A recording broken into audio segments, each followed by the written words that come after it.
Hello， 大家好，本期视频呢，还是带我们这期的学员对一块这个主板进行一个实际的测量简单讲一下我们后续的测量、上电以及一些波形的测量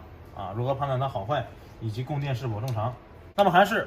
第一步用到我们的二极管档，先还是对整个主板的对地阻值进行一个短路测量测量的方式其实你就可以记住之前咱们所讲的围绕着电感以及供电接口量就可以了这些小的一些电容没有必要说都要量到你要去量的话，那你可要量了所以说量大的供电就可以了，然后我们就可以再尝试加电。那么还是先量一下 CPU 供电口可以看到阻值基本上正常的话都是在400-500左右在这个值就可以了。那么紧接着电感可以看到还是一样的，是插电式的电感。那么我们还是将主板反过来那么量 CPU 座子旁边的 CPU 供电电感，那么同样可以看到阻值有个300-400左右400多左右。那么再量后面的1、4都可以量。其实基本上我们量个一组呢就差不多了，因为我们这个 CPU 的供电电感呢有的情况下是并联的，所以说你量一组其实等同于量了所有那么如何分辨它是不是一组呢？之前我们讲过，通过二极管档那么去量它们两个角的彼此之间是否相连0.000表示支连，这是不是并联那么再量第三个也是0.000，量第四个也是0.000，那代表着什么呀？这4个电感是不是一路供电？对吧？它们后端相当于是并联在一起的，包括可以看到这个印制线是处于并联的状态，所以说量一个其实就可以了那咱为保险起见，你都量也行都量都也是可以的。那么除了 CPU 供电，那紧接着咱们说内存的供电找内存的供电电感。那么在这个位置上那我们还是来量一下对地阻值可以看到有100多左右。那么不同的主板呢，它这个阻值的高低都不一样咱们之前说过什么为坏呀？什么的值表示是坏的呀？0.000，对吧？你现在有0.125，其实就可以默认为它是有阻值是处于一个正常状态的我们可以默认它是好的。那么量下一路，那么再看贴近南桥旁边的这个电感，以及这里还有2个电感包括上面的我们都可以量一下。来，我们翻过来之后找到这个测量点量一下，也有100多的阻值，以及下面的南桥这个可以看到南桥这个阻值有0.029。那么一些新手的测量呢就会发现这个值过低，是不是短路了呀？其实这个值是很正常的一个值因为不同的南桥它本身的阻值都是不一样的。那么阻值偏低的这种也是很常见的并不是每一个阻值都特别高，并且本身南桥阻值就偏低包括还有20出头的都是正常的。那么如果是0.000，那叫对地短路对地短路。那包括上面的这几个电感包括上面这还有一组电感同样测量一下，阻值也在300多左右也是正常的。那这一路肯定和它们不连了如何判断它们俩之间连不连还是测量它们两端，可以看到是不是有值了呀？是不是有值代表的是不通不相连。好，经过初步的测量，我们发现这些大的供电电感都没有短路没有明显短路之后呢，我们就可以进行上电测试了插上我们的电源包括 CPU 这边的都可以插上然后拨动我们的电源开关一般我们的电源开关呢跳线呢都在我们板子下面的这个带有 ANEL 的这个英文标识一般防呆口旁边的2根就是我们的开关键只要通过我们的镊子短接这2个开关线即可开机可以看到波动的一瞬间风扇转了紧接着它又不转了然后当我再次波动开机的时候它又转了，然后它又停了那么这些有些情况下呢，一些短路的故障会导致这种情况的发生但同时大家要注意了，你所去测量以及维修的不同的平台，它的这个家电的状态也是不一样的。如果你测试的是一块 AMD 平台的主板，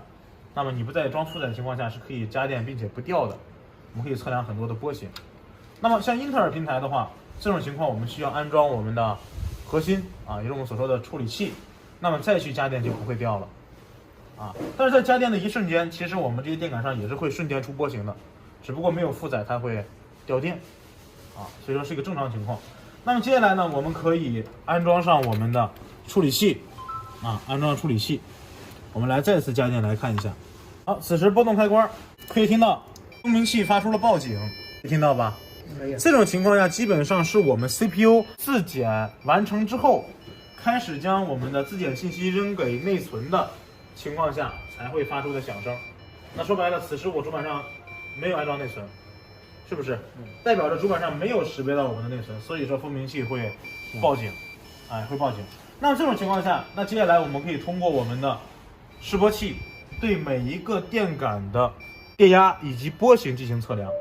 因为我们所说这种电感，它的前端是通过 MOS 管的开关闭合产生的占空比来实现的降压过程。那所以说电感的前端是有波形的，而电感的后端是一个稳定的直流电。好，那么我们来测一下，来这个，可以看到电感的前端是不是有很稳定的波形啊？后端是不是稳定的电压？看到了吧？这是我们电感的一个作用。说白了，之前咱们在课程当中讲过，电感处于这种电路当中是什么作用啊？滤波的，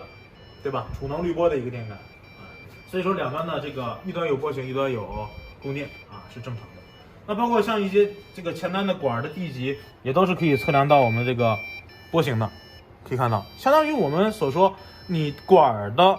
这个测量点其实是和我们电感是连在一起的，对吧？我测电感和测它不是一个效果吗？你看你怎么好测怎么来包括像我们南桥这里的，可以看到都产生了我们所要的波形。那么同样，电感的后端已经给你负载提供了供电了所以说任意的一个供电没有产生的话，肯定是无法使你的机器自检的。说白了，你蜂鸣器根本就不会响那么再反过来去想，那么现在蜂鸣器响了，代表着我 CPU 自检，那么更能代表着什么？我前面所有的供电都出齐了，对吧？对。好，紧接着，那么我们将我们的内存安装上去装上去。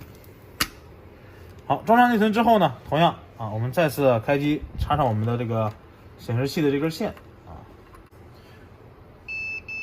好，可以听到2声这个短响之后呢，这个机器就已经正常加电了因为开的比较快我们来再给它关机，再重新给它加一次还是短接开关就可以给它关机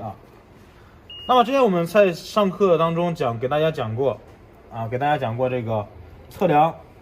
开机自检去查看波形的一种方法还记得吧？大家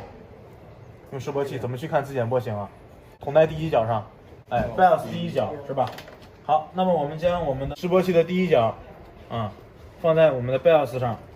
然后拨动我们的开关，可以看到是不是有自检波形在跳是不是？正常自检完成之后，那么你的电瓶会变成一个持续的高电瓶此时机器就已经亮了。其实自检的过程非常快，1-2秒就完成了但是在我们维修过程当中，之前讲过很多这个单元供电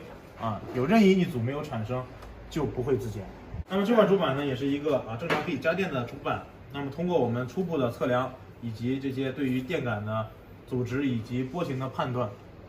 一步一步的进行上电测试但凡有哪一步环节出现问题，那么我们要细致的去维修当前这一路的这个电压以及波形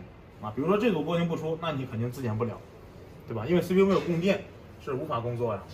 那么我要顺着它的工作条件去查是不是芯片的问题，或者是前级的电路问题。好，本节视频呢是简单给大家讲解一下这个上电的测量以及一些注意的一些步骤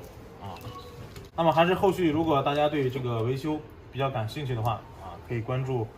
一下我们的这个公众号，包括可以关注一些我之前所讲过的一些课程好，本期视频就到这里，感谢收看。